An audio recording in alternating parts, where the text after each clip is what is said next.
Hey there, StarCraft fans! It's Falcon Paladin coming at you with yet another edition of StarCraft2 Legacy of the Void from Homestory Cup. It's going to be more Taeja versus Zest here on Dreamcatcher, the latter edition. Bottom right-hand corner is the red Protoss player Zest, and in the top left-hand corner is the blue Terran player Taeja. Did I say red Protoss? Part of me thinks I didn't, but we're going to roll with it anyway. Alright, so a PvT here on Dreamcatcher, the latter edition. It is shaped like a Dreamcatcher in the middle. I thought it was a jellyfish the first time I saw it, but it's in the name. It's a Dreamcatcher.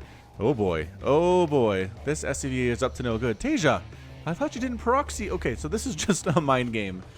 Just a mind game. Maybe it's a little bit closer to Zest. But Reapers can hop down cliffs, so... Alright, so probe scouting here is Zest, as all good Protoss players do. You guys, worker scout. I know I say it a lot, but worker scout. Okay, so...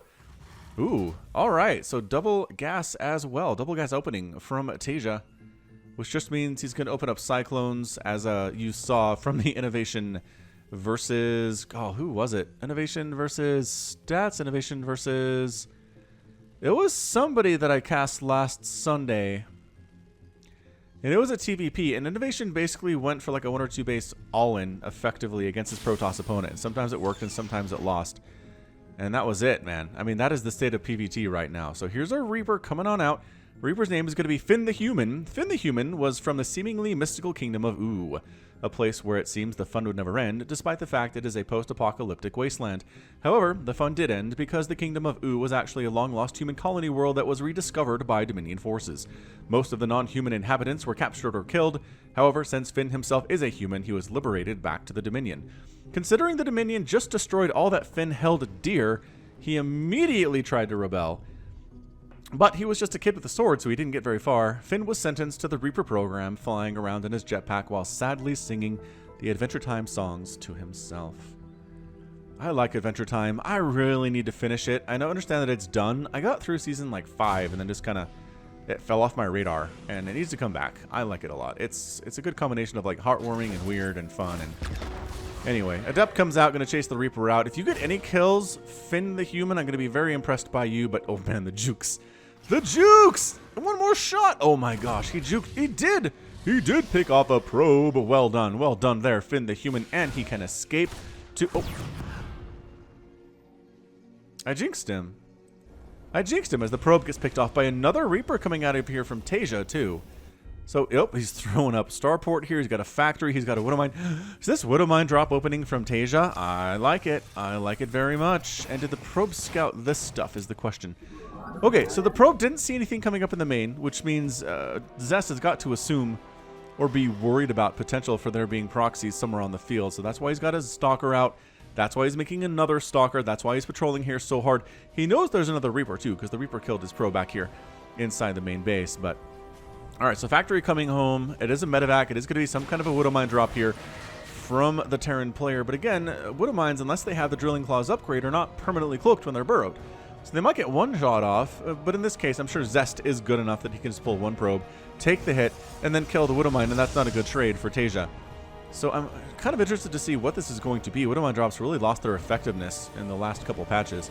That said, Medevac's heading out anyway. We've got a Reaper here holding this line. If anything tries to come through here, he will see it coming and scout it and probably not die. But where is the Widow Mine? I swear there was one in production. There's 2, actually. Oh, they're defensive. All right, so he's worried about an Oracle coming in. But no, I don't see an Oracle on the way at all. So what the earth is this Widow Mine for? Like, for all intents and purposes, what? I'm so confused by this from Taeja. Is he scouting with a medevac? Is it a fake? Oh my gosh, it's a fake out. Check this out. It's a fake out drop. He, like, drags the Stalker away from the front. And then Zest says, ha! I successfully defended that. I even have an observer, so I could have killed the Widow Mine before it hit anything. And then that is the weirdest. I have never seen a Terran player use a medevac simply to scout before. And I guess play some mind games with his opponent, but that probe... Oh, Stalker! Wow. Stalker number 2 dies there too. Not the best care of his units in this game from Taeja. I'm not sure what's going on. Although the Raven Marine Corps says goodbye, Observer. Wait, almost.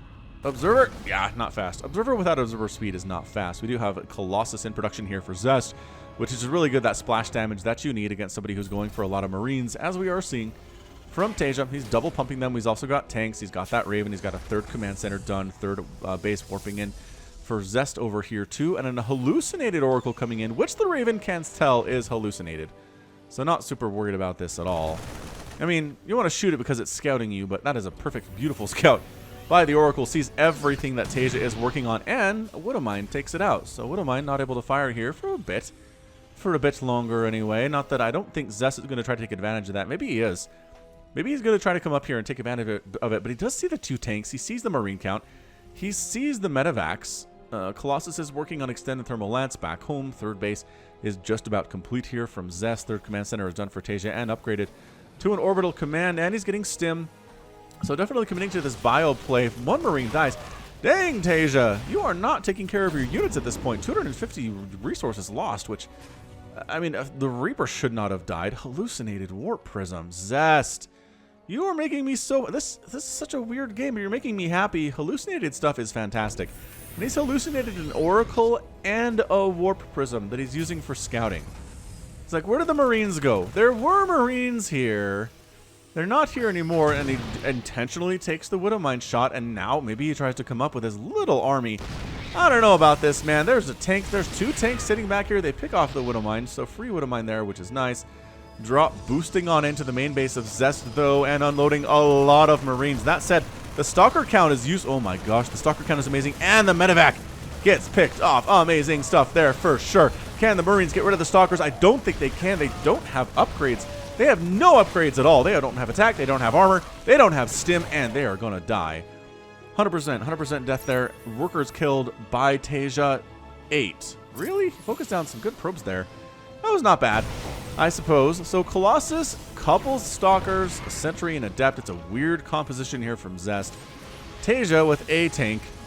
Couple Marauders. The Marauders are a beautiful answer to this, though. Marauders versus Stalkers and Colossus are excellent. And good against Sentries, too. I mean, Sentries just because, I mean, everything's good against them. They're squishy, they're small, they're light units. I mean, they don't take the bonus from the Marauder, but they don't have enough HP that it really matters at all. Their DPS is not good enough to kill the Marauders as they're getting shot in the face. Working on additional Medivacs, working on that +1 armor, working on additional Marauders, really just going Marauder heavy here. 6 Marauders and 4 Marines out of Taeja. Third base happily landed, but Zest was first. It is 62 to 62 workers right now, so despite the number of probes that have been lost, it is fairly even on that worker count. The armor supply pretty even too at 54 to 50. So this looks like a pretty even matchup so far. I mean, the Marauder count is really worrying me for Zest. Zest, I have seen too many times, dating back to Wings of Liberty, Marauders stimming forward and taking out Colossus. Just, they can ignore the beams.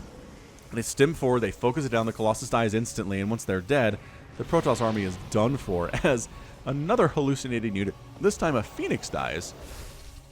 Another hallucinated Phoenix comes in, sees the third base, how well protected it is. It is protected by 3 tanks, and a couple Marauders, and 4 Marines. So again, the scouting here by Zest has just been top-notch. He's got a 4th base warping in. What do we expect, though, from Zest? Zest is one of the best Protoss players on planet Earth right now, if not the best. I might argue he's the best Protoss player on planet Earth today. And Taeja, while not maybe officially the best, he is might have the highest skill level available, like potential skill level of anybody alive today in the Terran army, or Terran forces. Man, that Marine, sacrificial for sure. There's your scout, another hallucinated Phoenix, a 4th base coming in for Taeja now, constructing that, recognizing the 4th base by Zest. Is on the way down here. Did he scout it? He didn't scout it, actually, so he doesn't know, but he's coming down this way anyway. Never mind, changing his mind, heading over into the middle here. This tank count, Tank Marauder, just seems like the perfect answer to this Colossus play we're seeing from Zest. I really don't see Zest winning this thing, you guys.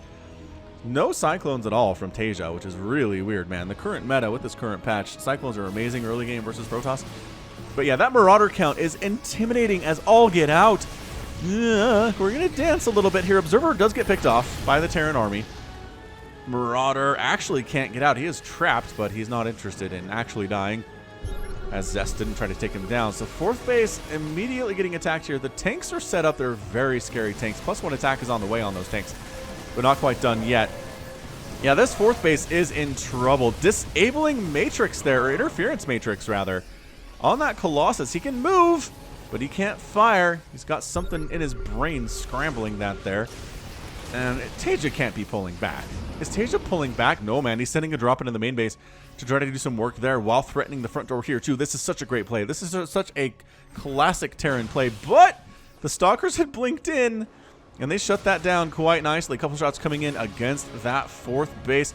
But the more time this is, the more time there is for Zest to get reinforcing units on in. He's got a bunch of Zealots now, which is what he needs. I don't know if it's enough, though, man. I really don't know if it's enough. This is a lot of tanks on the ground right now, and they are set up in a beautiful siege position here on Dreamcatcher. Another, wow, Interference Matrix on 3 of the Colossus right here. They can't fire at all. The Marines and Marauders are doing way more work than they should be able to, but now the Colossus are back. Stalkers coming in from the bottom side. Bit of a pincer movement here. Where do the Zealots go? The Zealots are attacking the front lines. Tank fire directly taking down the Colossus. They are all gone. Immortals trying to fight here too, and you know what? The Immortals might actually help break this tank line exceptionally well. Are there enough of them? I'm not sure that there are right now. Finally, the Immortals do get taken down, but a Zealot on the front here trying to handle what's remaining of the Terran army. Another tank goes down. More Zealots wandering in to try to get rid of this. This is as even a battle as I've seen in a long time in StarCraft 2, you guys. That was amazing. That was fantastic. Zest saves his fourth base. Taeja can't break it. He limps home with 2 Marines, a Marauder, and a tank, and Zest is alive. Army supply, however, is 43 to 54. Worker count is higher for Taeja here too. Plus with mules, his income is going to be through the roof. Yeah, 3,000 compared to 2,000 on that mineral count. Zest needs to saturate his fourth base. He needs to work on gas. He is. Stalkers wandering into the fourth. It is a planetary fortress. They want to kill as many of these SCVs as they can, and they do kill 3. Or possibly just 2. I'm not sure where that third one was, whether it was there or earlier in the game, potentially. Templar Archives on the way from Zest. Archons would be great here. Storm would be amazing too. Good force field Zealot action right there. Picking off a couple Marauders and forcing Taeja back again. Stalker army kind of wandering about, trying to see what they can do. And yeah, Zest is hanging on. He's down 150 to 122 supply. It's not where you want to be. Taeja is taking a 5th base. Down along this left side too. Upgrades 3-3 on the way from Zest. Good golly, he's looking good. 3-3 on the way here from Taeja too, but Zest is ahead on, well, on the armor, if not actually on the weaponry on the level 3 there. Resources lost, 11,000 for Zest, 9,000 for Taeja. Another small skirmish here in the middle of the map. We got Stalkers versus Marauders, and that is just not what you want to do if you're Zest at all. He's not making army units. He's just continuing to get upgrades, working on shield upgrades here too, which indicates to me he wants to go for Archons, which would be fine, I suppose, trying to knock down these rocks, but there's tanks on the other side of those rocks, and so you're going to have to get out on out. Hey, look, a lot of Archons. Hey there, a lot of Zealots coming in here too. Finally making stuff. Army supply 98 to 113. Zest is down, but he's in a pretty good position compositionally, I'd say. They want to get this planetary fortress. Zealots getting on in. The army is in a great position to stop this from happening, though. Archons in the bottom and Zealots. Archon Zealot, pretty fantastic. The planetary fortress does end up going down, and Zest pulls back from the battlefield. He wants to get out of range of the tanks. If the bio wants to extend out here, Zest is more than happy to allow it to happen. That said, the Archons are almost gone. There's only 2 of them remaining. 1 is out, and once that happens, the Stalkers are toast. They know that, and they need to get out of there fast. It's 96 to 36 army. Are you kidding right now? Zest needs an army immediately. He's trying to get a Dark Shrine down, but man, that was a mistake. Taking down that 4th base while sacrificing most of your army to do that. All right, so 10 High Templar come in. That's good. They're going to be Archons here pretty much instantly, and they do. They try to find their buddies and get that hug going, but still, man, 109 to 56 army supply. I say, I don't like this at all from Zest. Marines, Marauders, tanks, again, setting up just outside the 4th base. Dark Shrine finishing up. I don't think that your Dark Templar are going to save you here. Oh, knocking down the rocks. You can't swing around this side like Zest did last time and get that flank attack on those tanks. 197 to 144 supply. Taeja is looking abjectly terrifying right here. Zealots fighting Archons in here too, trying to do the War Prism thing on drop on top of those tanks. Up on the north side, actually some friendly fire happening. Not a bad move for there from Zest at all, but there's just too much at the front right now from Taeja. That Marauder count is heavily insane. Pulling back from the 4th. The longer this goes, the better it is for Zest. If Taeja wants to be patient, Zest is okay with that. Coming on in with the Archons in the front, Stalker, Liberator, and that's it. That is your good game. Taeja wins, and Zest is out. He has left the game with the GG. Yeah, man, I really think it came back to this. He took down the 4th base. Congratulations, but you lost so much of your army in the process. You were close to even with Taeja, and Taeja was able to whittle down what you had to almost nothing. And that was it. You had the bases, you had the economy, but you didn't have the army that you needed to handle this. Marauder tank was a beautiful choice here from Taeja. Protoss really struggles against that, especially if they're going Stalker Colossus. The Colossus did some good things, but they got wiped out pretty hard in the end there. So great job by Taeja. I mean, just expanding again was a beautiful move. Did Zest even know about this? He didn't even know about this base. And I think if he known about this base, he might have done it a little bit differently. Might have chosen a little bit differently there. Archons are good. Archons are good, but the tanks sitting back here and just firing 8 kills, 4 kills, 5 kills on those tanks. Liberator sitting in there too. It was beautiful control by Taeja, and I'm just not sure that Zest could win with the composition that he had. What he needed possibly were some amazing storms. Amazing storms against this bio. That said, a Marauder heavy composition. It's almost like he should have somehow tech switched to Sky Toss at some point, because nothing here can shoot up. Tank Marauder, couple Marines, maybe some Void Rays would have been pretty good here. But again, hard to know on the fly. It was a 14-minute and 54-second game, and really second-guessing Zest here is hard to do. He made his choices, and he lived with them, and he lost. Now, those of you who are looking for PVT from Homestory Cup, this is literally the longest PVT of all Homestory Cup. It is. I looked. Of all the replays they sent us, this is the longest one. So I understand, Elk, if you're watching this, I know you've been looking for a PVT that was long with carriers and maybe battle cruisers and just a long macro style 20-25 minute thing, but it just doesn't exist. So many of these games are 6 or 7 minutes, maybe 8 minutes. A lot of these I think are Cyclone rushes, like we saw with Innovation from the Sunday series a week ago Sunday. And I really think Blizzard needs to do something to the Cyclone, because they're not that amazing mid or late game, but that early game push, especially if they get that Maglev accelerator upgrade, that 800 damage versus armored targets, I mean, Stalkers melt, shield batteries melt, cannons die. It's so hard to handle, so hard to deal with, and I just think it needs a nerf just for the PvT matchup alone. All right, well, that's going to be it for me for today. This has been Falcon Paladin coming at you with yet another edition of StarCraft 2 Legacy of the Void. Go ahead and hit that like button. Hit that subscribe if you like what you saw and what you heard today. You can also catch me on Twitter, Facebook, Patreon, and Twitch, all at /Falcon Paladin. And until next time, as always, thank you so much for watching, and you take care of yourself.